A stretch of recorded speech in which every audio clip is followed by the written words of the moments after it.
Hey guys, in this video, the lovely Mr. B is going to be taking you through differentiation. Now this is the first of two videos. This is going to be the introduction to it and working you through a few skills. And then in the second video, we're going to be looking at some much harder skills and some much harder questions. There'll be a link to that down below. Now, if you want lots of questions to go with this to properly check that you've mastered the skills and you've got this ready for the exam, then over on my website, there are loads of questions just waiting for you.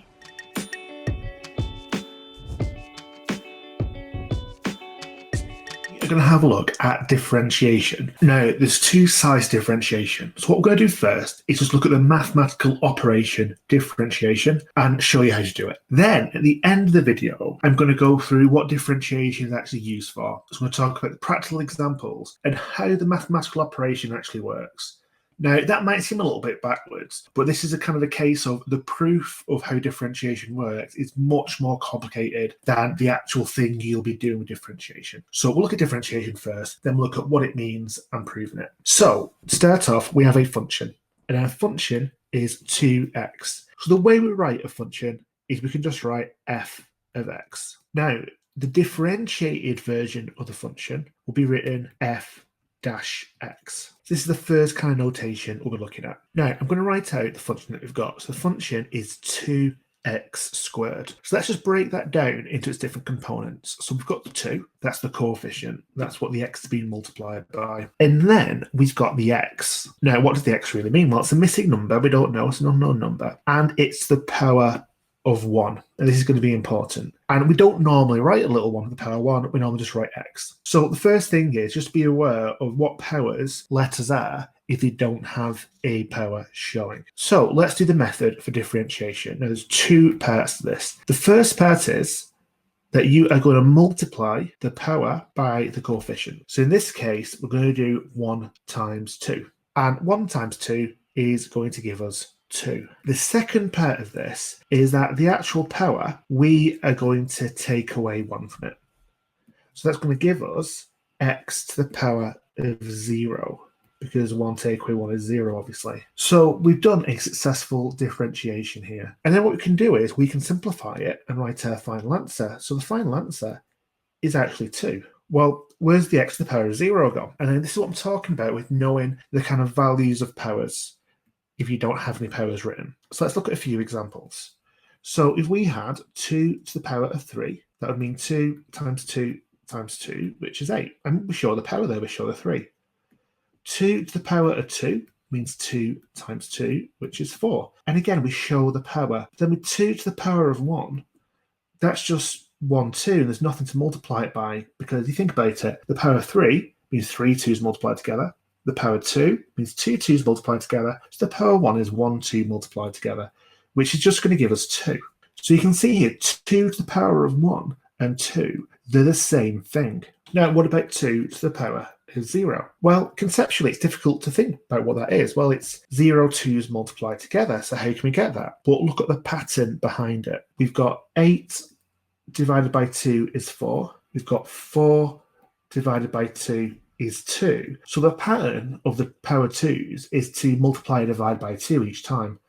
So if we were to do 2 to the power of 4, we'd multiply the 8 by 2 and get 16. If you want 2 to the power of 0, we've got to divide 2 by 2, and that's going to give us 1. So we can see that something to the power of 0 is giving us 1. Now, you can test this with, 3 to the power of 0 and 4 to the power of 0, but I'm telling you that when you have something to the power of 0, it always gives you 1. So what does x to the power of 0 mean? Well, it means 1, which gives us 2 times 1, which is 2. And so because x to the power of 0 is going to give us a times 1, and times 1 doesn't actually change what you've got, you can effectively ignore an x to the power of 0. So let's look at another example. So we've got a function of x, and let's break down our function. So we've got a 2, the coefficient that's multiplying the next term, and then we've got the x squared. So this time the power is written down for us. Now, what we want to find is the differentiated version, which would be f dash x. So how are we going to find that? So we are going to multiply the power by the coefficient. 2 times 2 is 4. And then we're going to take the power and take away 1 from it. So you kind of visualize that we're almost kind of using up one of the powers by doing the multiplication. So we've used up one of the powers, so power 2 has gone down to power 1. And then if you think about how we write the power of 1, we don't usually bother to write the number. So we can just call it 4x. So the differentiated version of 2x squared is 4x. So hopefully you can see the actual mathematical procedure is fairly simple. Moving on to our next differentiation, again, we have a function of x. Split it up into its components. We've got the coefficient. This time it's a fraction, 2/3. Then we've got an x term. This is x to the power of 6. So what we want to do is we want to find f dash x. We want to find the differentiated version of the function of x. So we follow our procedure.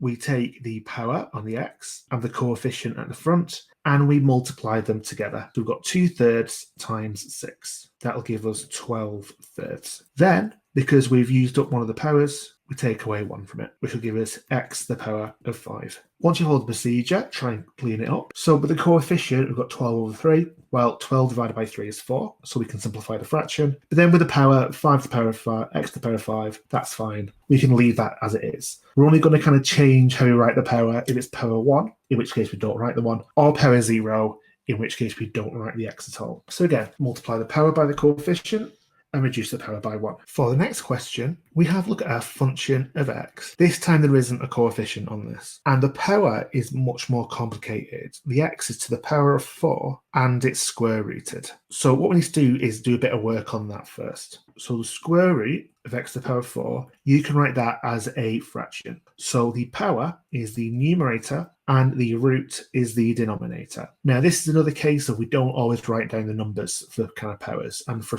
a root symbol, if there's no number, it's a square root. So the denominator is going to be a 2 because it's a square root. If there was a number there, for example, a cube root, then the denominator would be a 3 for a cube root. And we can simplify that. 4 divided by 2 is 2. So the function of x could be written as x to the power of 2. So now we can differentiate it. F dash x is going to be equal to. So firstly, we can see there's no coefficient. Now, if there isn't a coefficient, what you can do is you're going to multiply 2 by the number at the start, and there isn't one. Now, if there isn't a number, the coefficient is 1. And again, this is another example of not always writing things down in algebra. So if there is a coefficient of 1 on a number, then we don't bother writing it. So 1x squared and x squared are the same thing. So we're doing 2 times 1, which is 2. And then we're going to take the power and take away 1 from it, which will give us x to the power of 1. Then we clean it up. The coefficient of 2 is fine. X to the power of 1 can be written as just x. So a few things here. If you have kind of roots, when we want to differentiate, kind of consolidate it all into a fractional power. So we don't really want to do this with any roots. And then the other thing is, if there is no coefficient, take the coefficient to 1 and you multiply the power by 1. So our next example, our function is the square root of 4x cubed. And remember, with the square root, just have a little 2 there. And so we can consolidate that into 1 power. Now, what we have to do here is we have to take the square root of 4, which is 2, and then the square root of x cubed. So the power is the numerator of the fraction, and the root is the denominator. So we have 2x to the power of 3/2. You might even want to write that as 2x to the power of 1.5. For example, you can write it as a decimal. And that might make the next bit make a little bit more sense. So we want to find the differentiated version, f dash of x. So we want to look at the coefficient and the power. So 1.5 times 2 is going to give us 3. For our new coefficient. Then we'll look at the power, 0.5. We're taking 1 away from it. So 1.5 take away 1 is 0.5. So x to the power of 0.5. Once differentiated, think about how you can clean it up and write it in usual algebraic notation. The 3 is fine, but with the x, you're not going to write x half at this point and get it back into a fraction. But either one of those two answers should be fine. So we can write a general rule for this. The function of x, if it's equal to axb, then the differentiated version, the new coefficient will be a times b, the coefficient times the old power, and then the power is reduced by 1. So we say x to the power b take away 1. So that's a general version. Now you can actually differentiate multiple times. So what if we differentiated for a second time? That'll be f dash dash x. So again, we multiply the power by the coefficient at the front. So we'd be doing ab multiplied by b minus 1. X to the power of b minus 2. Now we can make that coefficient a little bit nicer, so let's multiply it out. So ab times b would be ab squared, and ab times negative 1 would be negative ab. So that would be the coefficient, and then the power would be the b take away 2. So the second differential, the kind of general term here, looks a bit more complicated, but you don't actually need to use that because you can just do it one step at a time. So let's actually try it. So the function of x is equal to 4x squared. So what you want to do, if you're differentiating it twice for the second derivative, just start out by differentiating it once. We're going to do 2 times 4, which is 8, and then we're going to take the power and reduce it by 1. That would give us 8x to the power of 1. Then, when we differentiate the second time, we just do the same method again. So we're going to do 1 times 8 is 8. Then we are going to take the power and take away 1 from it. So it'll give us 8x to the power of 0. Then we can clean this up. So for example, 8x to the power of 1 is just 8x, and 8x to the power of 0 is 8. Because remember, x to the power of 0 would be 1, and 8 times 1 is 8. So there's our second derivative. And so think about writing the general terms. If you differentiate it twice, just use the term abx, b minus 1, and just do that twice. Because if you use general terms, the second derivative, it looks a lot more complicated. So let's look at some more examples of second derivatives. So if we have a function of x is equal to 7x squared, then our first derivative, we are going to multiply the power by the coefficient. 7 times 2 is 14. And then we're going to reduce the power by 1. That'll give us 14x to the power of 1. Moving on to the second derivative. Again, repeat the same process. Take the power and multiply it by the coefficient. 1 times 14 is 14. And then take the power and take away 1. That'll give us 14x to the power of 0. At the end, you might want to just clean up what you've got. So our original was 7x squared. Let's just write it out with any working out on it. Our first derivative is 14x to the power of 1. And our second derivative is 14x to the power of 0. So you can see the powers are going down each time. But remember, the special case is power 1, don't write the 1. Power 0, don't write the x.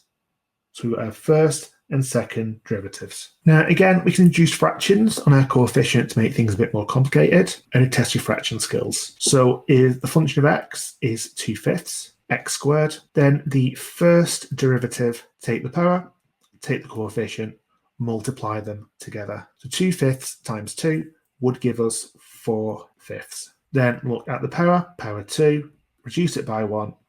We're going to have x to the power of 1. Then we look at our second derivative, same method, multiply the power by the coefficient. 4/5 times 1 is still 4/5, and then reduce the power by 1.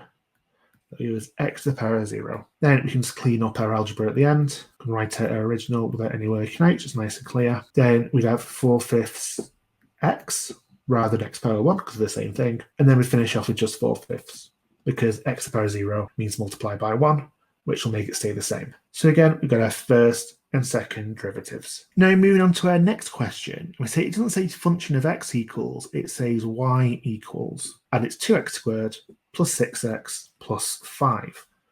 The other difference you'll notice is that we now have 3 different terms. You don't just have one term to differentiate, but the method is going to be the same. Now, a new notation is, if you're differentiating a y equals, it becomes dy over dx. Now, don't worry too much about that notation right now. On the hard questions, we'll explain it in more detail, which relates to the practical use of differentiation. So we just do what we've done before. We get our power, and we multiply it by the coefficient. 2 times 2 is 4. And then we take the power, and we reduce it by 1. So that'll be 4x to the power of 1. Well, what about the second and third terms? We just repeat the process. So for the second term, we take the power on the x. Now, if there's no power, it's power 1. And there's no x, it's power 0. So what we do, take the power, multiply it by the coefficient. 1 times 6 is 6. Then we take the power and reduce it by 1. So the x to the power of 0. Then moving on to the last step, we're going to multiply 0 by 5, which will give us 0. Anything times 0 is 0. And then we look at the power. Power 0 is going to become power negative 1. So it'll be 0x to the negative 1. And so what we're going to do now is we want to clean this up. We want to use it right in standard algebra. So what would we write? Well, we'd write 4x, we'd write 6. And that's all we'd write. The actual answer is 4x plus 6. So 4x to the power of 1, well, x to the power of 1 and x are the same thing. So that's where the first term comes from. The second term, we've already gone through that x to the power of 0, anything to the power of 0 is 1, so it just stands for 6 times 1, which is 6. Well, what about the third term? Well, no matter what x to the power of negative 1 is, we've got 0, and if the coefficient is 0, you multiply by 0, you get 0, and we could write plus 0 on the end, but why would we? 6 plus 0 is 6. We don't need a plus 0. So what happens is that term has gone. So going back to the original equation, if you differentiate a normal number with no letters on it, then in the differentiation, it disappears. Now, with these median questions, we're differentiating twice, so let's do that. Now, second differential is d2y by dx squared. And again, don't worry about the notation. That'll be explained in future videos. We're just going to follow the same process. So we're going to take the power, which is power 1, and multiply it by the coefficient, which is 4. 1 times 4 is 4. Then we're going to take that power and reduce it by 1. So we're going to have 4x to the power of 0. Now, I'm not going to bother doing the rest of it because you're going to end up with 0 times 6 is 0. The power is going to go down like before, and we're going to end up with x to the power of negative 1, but we've got the 0 lots of it. If you've got 0 lots of something, you don't need to write it down. So again, we're just doing that thing where we can see in our question, we've got a kind of a normal whole number with no letters. And so if you differentiate it, it disappears. All we need to do now is clean up our answer. Well, anything to the power of 0 is 1. 4 times 1 is 4. So the first derivative is 4x plus 6. The second derivative is 4. Also mention that if you've got a 3-term y equals, our first derivative is 2 terms and our third derivative is 1 term. That's because each time we're losing the whole number from this. Now, it's not that you always lose a term, because if you didn't have a whole number term, you wouldn't be losing a term. So you only lose terms if you have any whole numbers. Now, I've been doing a lot of extra working out in these questions to get the concept of what happens across. Let's just go through practically what you would be doing in, say, an exam. So I've already got the question written down. No need to write it down again. I'm going to differentiate it. It's going to write dy by dx. Again, don't worry, I'll explain that in a moment. So let's go through term by term. So the first term is 3x cubed. So we multiply the coefficient by the power. 3 times 3 is 9, and reduce the power by 1. So it'll be 9x squared. The next term is negative 4x squared.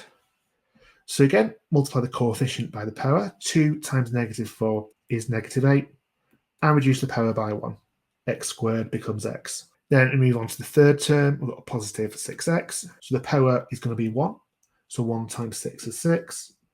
If you reduce the power by 1, x to the power of 1 becomes x to the power of 0. So we're not going to write the x. So what I've done here, I've just remembered straight away that x to the power of 1, I don't write the 1. And remembered straight away that an x to the power of 0, you don't write down.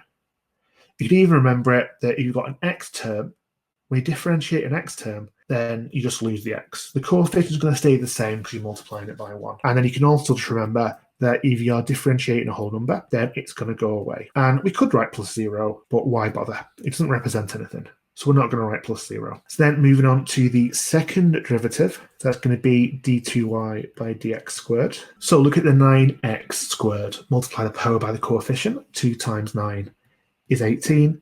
And reduce the power by 1. Again, remembering x to the power of 1, we're just going to write x. Then for the next one, I've got negative 8x, so that's going to be negative 8. So again, we're just remembering that if there is no power, it's just an x term, then we just don't write the x. Then with a plus 6, just remember, well, you differentiate a whole number, then you don't write anything down, it's gone. So what you can see here is much less working out, and this is practically what you will be doing when you get confident with differentiation. You won't bother with any power 1s or power 0s. So now, moving on to the hard questions. We've got y equals x squared, so we know that dy by dx is going to be equal to 2x. Use the method we've learned so far. Really easy, quick question. However, we've got 0 marks. That's because for this question, we're being asked to use first principles. That means that we can't use the kind of shortcut operation I just taught you, the kind of method, the algorithm, the set of instructions to differentiate. Multiply the power by the coefficient, reduce the power by 1. This is asking you to actually prove this is the case and to do it the long way. And this will involve understanding what differentiation actually means. So let's have a look at what we've got here with the notation. We've got y, and we've got dy by dx. So what do these mean? So the y means we have the equation of a line. Dy by dx, if I said d stands for difference, this might make some sense. A difference in y over the difference in x. And you've used that before. The difference in y over the difference in x gives you the gradient of a line. And so what we've been finding all along is the gradient of the lines we've been given. That's what differentiation does. It gives you the gradient of a line. Now, how do we work it out the long way? So let's have a go at this. So we have y is equal to x squared. Now, I want you to imagine we actually have a graph for this, and we've got a curve on the graph. Now, we are going to choose a kind of random coordinate on this. So let's call this coordinate x. Well, if the x coordinate is x, what's the y coordinate going to be? Well, y is equal to x squared. So the y coordinate is going to be x squared. Now, if we want to find the gradient, we need another point on the line. And if we pick another point on the line, then the bit in between, we can find the gradient of that, or at least an estimate of the gradient, because this is the curve, but the gradient is going to be a straight line. Well, what are the x and y coordinates of this? Well, looking down for the x coordinate we're going to say is x plus h. We've added some height on, so we can call the gap in between h. So if we're calling the new x coordinate x plus h, so x plus a little bit more, because it's further on the graph, what's the y coordinate going to be? Well, y is equal to x coordinate squared.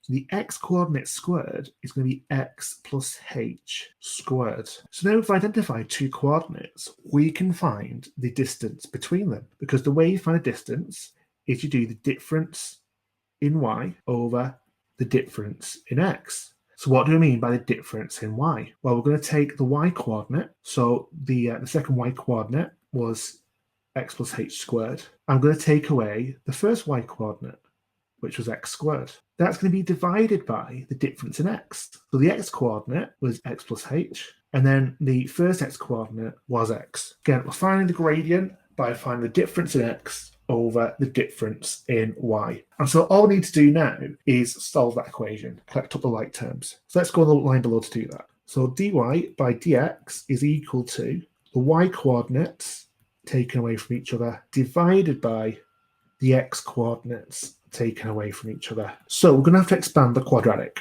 So expand the quadratic, we'll get x squared plus 2xh plus h squared. That's the expanded form of the brackets. You're not sure how to expand brackets, go and watch the revision video on that.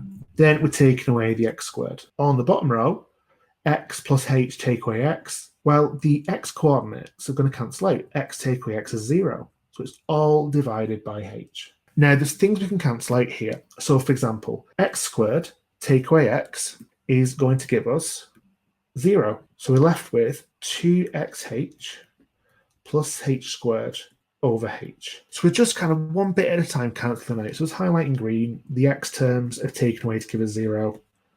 And the x squared terms are taken away to give us 0. So this is what we're left with. And we can actually divide through by h. So 2xh divided by h is 2x. And h squared divided by h is going to give us h. So again, I'm just kind of simplifying this by dividing away the h terms. Now we can simplify one more time, and it's all about the h that I chose. So for this example, I chose a random point on the curve, and then I chose another point a little bit further on. Now, the kind of distance of that h is just completely up to me. So that h could have been 5 units further on, or it could have been 10 units further on. Now, what we're doing here is we're finding the kind of general term for the gradient of the curve.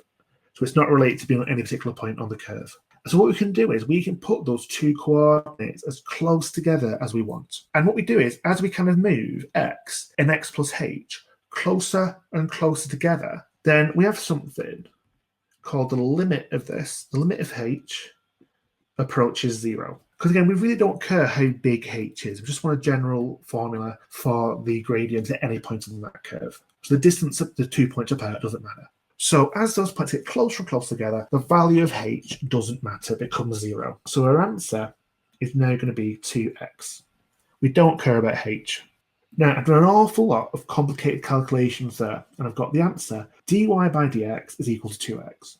Now look at the thing we did right at the start. Right at the start, to the x squared, bring down the power, we have 2x. That's the answer I got within a couple of seconds of this video started. But we're now 7 minutes in to this explanation and the using first principles. So this is what I want you to understand about this. Differentiation, the shortcut method, where you multiply the coefficient by the power and reduce the power by 1. It's actually quite easy. It's not very difficult to do. It's quite a short method.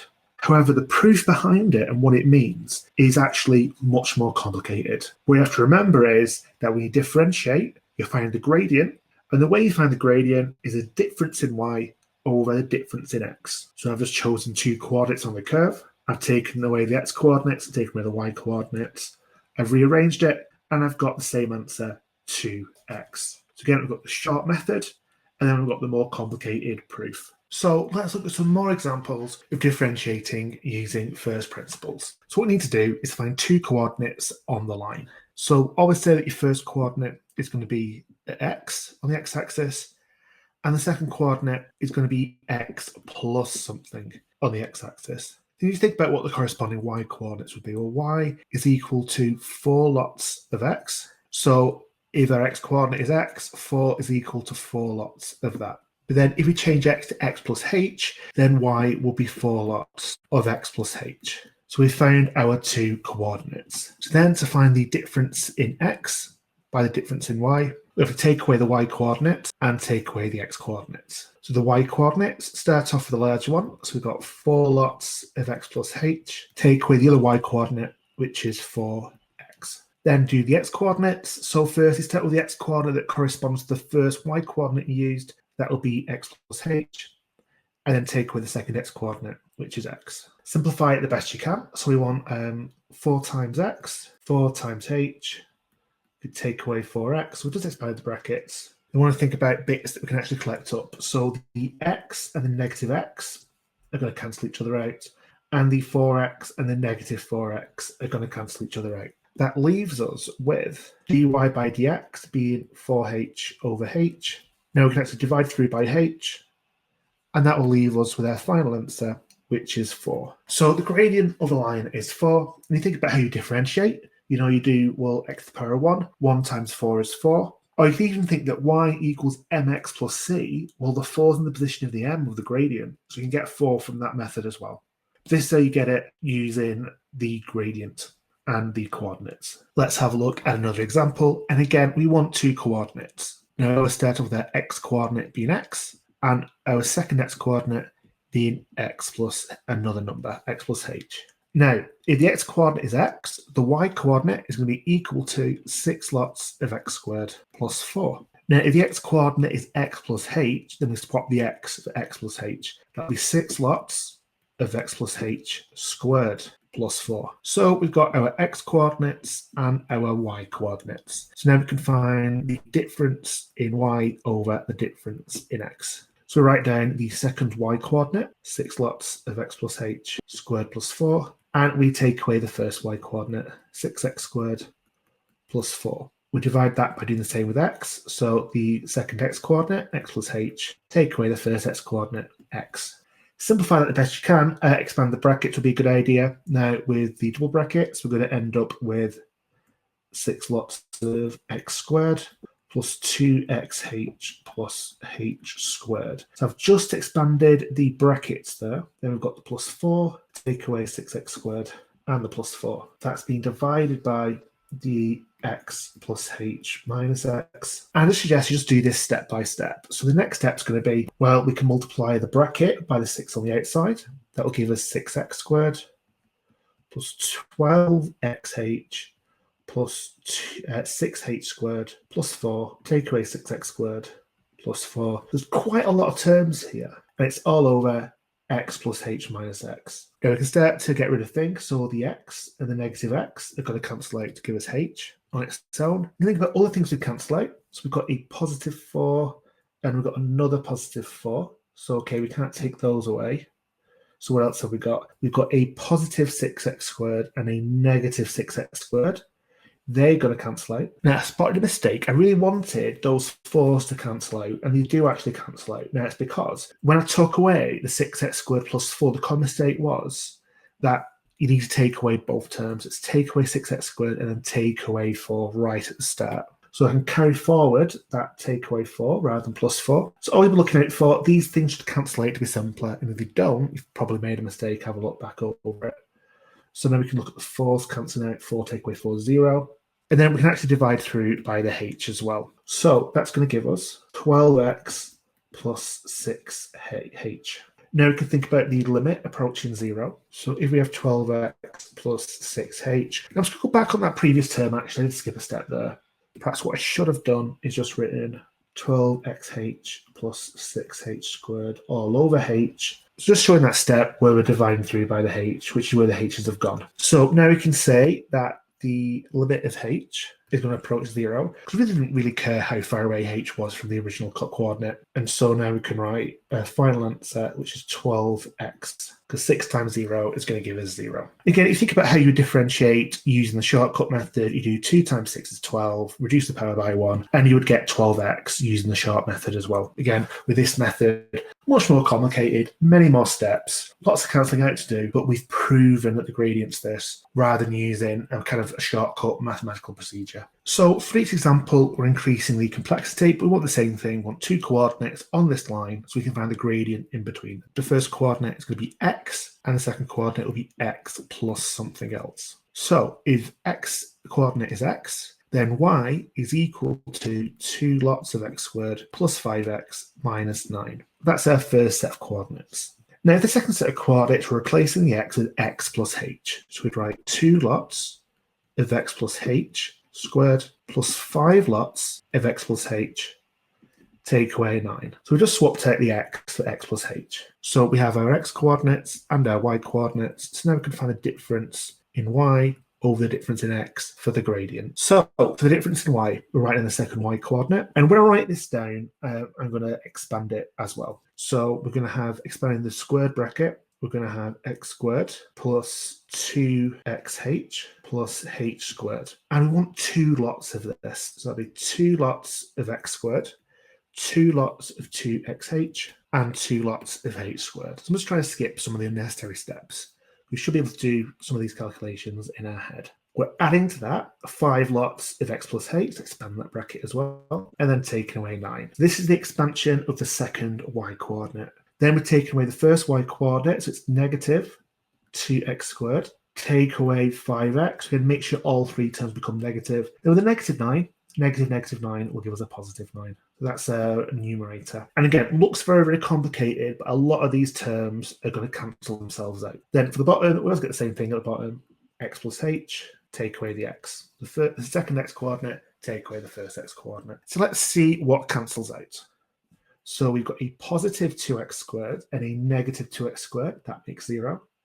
A positive 9 and a negative 9 makes 0. A positive 5x and a negative 5x makes 0. So what you'll notice is it's all the terms with h's that stick around. Anything that's just got an x in it is going to get cancelled out. That leaves us with 4xh plus 2h squared plus 5h. And that's all over. So at the bottom, for the denominator, x take away x is 0. The h is left on its own. Then for the next step, we can actually divide through by h and get rid of most of these h's. That's going to leave us with, we've got the 4x, we've got the plus 5, and then the h squared will become h to the power of 1, because we're only dividing off 1h from it. And you know, to swap the order around, put the 2h at the end, that's fine, because then the next step is going to be that the limit of h is going to approach 0. Because again, we don't care how far apart x and x plus h actually are. So we make them as close together as possible, and h ends up being 0 because it's so close. You get 4x plus 5, because a 2h becomes 2 times 0. Basically, it's so small that we don't need to bother with it. And so now we get a differentiated version, which is 4x plus 5. Now, again, you can go back to the original. You can think, well, if I differentiate this using a shortcut, we'd have power 2 times 2 is 4, reduce the power, that'll be 4x. Then with the 5x, 1 times 5 is 5, reduce the power, we're left with 5. And then any whole numbers end up being multiplied by a 0, so it goes away. So using the shortcut as well, we can see you're going to get the same answer. And if you're asked to differentiate from first principles, it's a really good practice to actually differentiate it using the shortcut, you know, either first or at the end, just so you can check your answer. But remember, you get no marks for doing that. You get the marks for all the work you can see on the page here. Moving on to our last example, we have a cubic, but again, we want to choose 2 coordinates on the line. One coordinate we'll call x. The second coordinate is going to be x plus something. Now, If our x coordinate is x, then y is going to be x cubed plus 3x squared minus 9x plus 2. And if x is x plus h, then we write the same thing down, but replace the x with h. X becomes x plus h, and every single instance of x becomes x plus h, actually. So now we have our x coordinates and our y coordinates. We can have the difference in y over the difference in x. So we write down the second y coordinate, and I'm going to multiply the brackets as I go. So firstly, we have x plus h cubed. So if it was x plus h squared, which we've done before, that'd be x squared plus 2xh plus h squared. So if we want that cubed, we have to multiply that through by x and by h. So multiply it by x, increase all the x powers by 1, if there is no x power, add 1 in, and then multiply it all through by h as well. So x squared times h will be x squared h, 2xh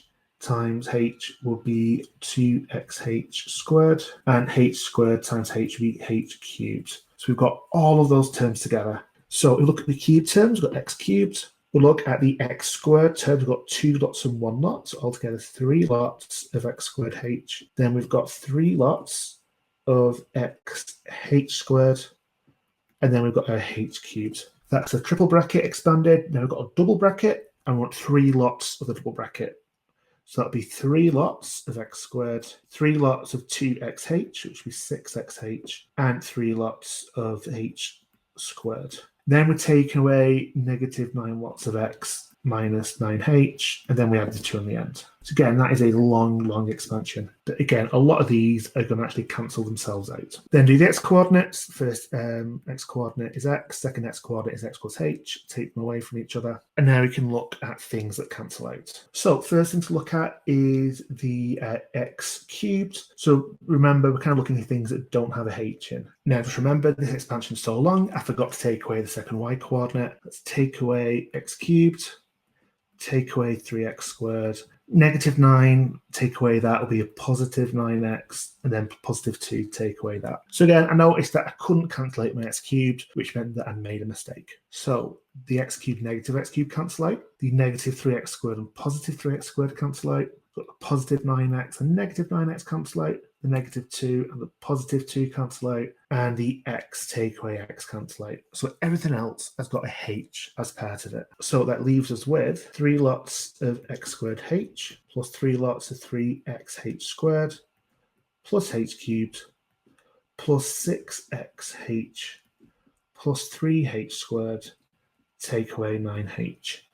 And that's all being divided by h. And so now we can cancel out the h terms, or at least some of them. That gives us 3x squared plus 3x plus 6x plus 3h minus 9. Now remember with this, the limit of h is going to approach 0. So anything that's still got h in, we can get rid of. So the 3xh, that's going to end up being multiplied by 0. That's going to go away. And the 3h, that's going to be multiplied by 0, and that's going to go away. So now we've got our final answer. So I'm just going to write it out nice and neat. So we've got 3x squared plus 6x minus 9. Now, the last thing to do is just check through kind of the shortcut version. So power of 3 times 1 will be 3. Reduce power of 3 to power of 2. First term's fine.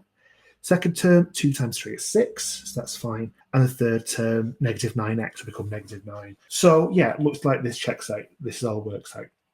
If I didn't have the same answer here as doing a shortcut, then I'd have to go back through and try and find my mistakes. The last thing to mention is when you're choosing which method to do, you will almost always be doing the shortcut. So the method be used for the first 10 questions. You will almost always be doing that. You'll only be using differentiation first principles, so the full proof, the full expansions and the takeaways and working through what we've just gone through on this page. That'll be a minority of the time. That'll be specifically ask you to prove the differentiation works. So you'll see very, very few questions like this, and almost all of them will be like the first.